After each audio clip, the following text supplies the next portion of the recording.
There's a moment people lose feelings, and you almost never notice when it happens. It doesn't arrive with a dramatic explosion. It slips in quietly, like someone turning down the volume on a song you thought would play forever. It starts with little things you tell yourself not to think about. Their good morning texts become shorter. Their replies start feeling like recycled air. They laugh less at your jokes, even the ones that used to make them snort. And you think maybe you're overreacting? But deep down, your stomach already knows. They didn't stop loving you all at once. They just started loving you less, tiny percentages at a time, like water evaporating while you're not watching. And the scariest part?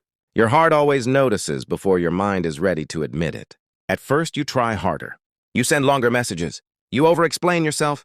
You apologize for things you didn't do. You start giving love like it's a discount sale ending at midnight. Meanwhile, they're sitting there thinking, if you're trying this hard, you must be afraid of losing me. And if you're afraid of losing me, I already have the power. That's where everything starts slipping. Here's the painful truth people don't like hearing. When someone begins losing feelings, the worst thing you can do is try to overcompensate. Because now it doesn't look like love. It looks like fear. And fear is never attractive. You can't fix fading interest by drowning them in effort. You can't fix emotional distance by standing even closer.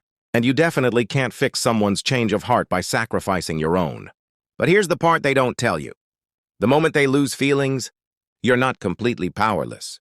You just have to play the right side of the truth. When someone pulls away, you pull back into yourself. Not out of revenge, not out of games, but out of self-respect. Because nothing hits harder than realizing you broke your own heart by trying to keep someone who was already halfway gone. Watch their energy, not their words.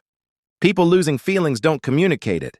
They behave it. Less curiosity, less excitement, less vulnerability, more coldness disguised as busyness. And here's the twist you didn't expect. Sometimes they didn't lose feelings because you weren't enough. They lost feelings because you stopped being the version of you they fell for. The version who had boundaries, a life, and a sense of self before love made you softer than you intended to be. When you make them your whole world, they stop valuing you.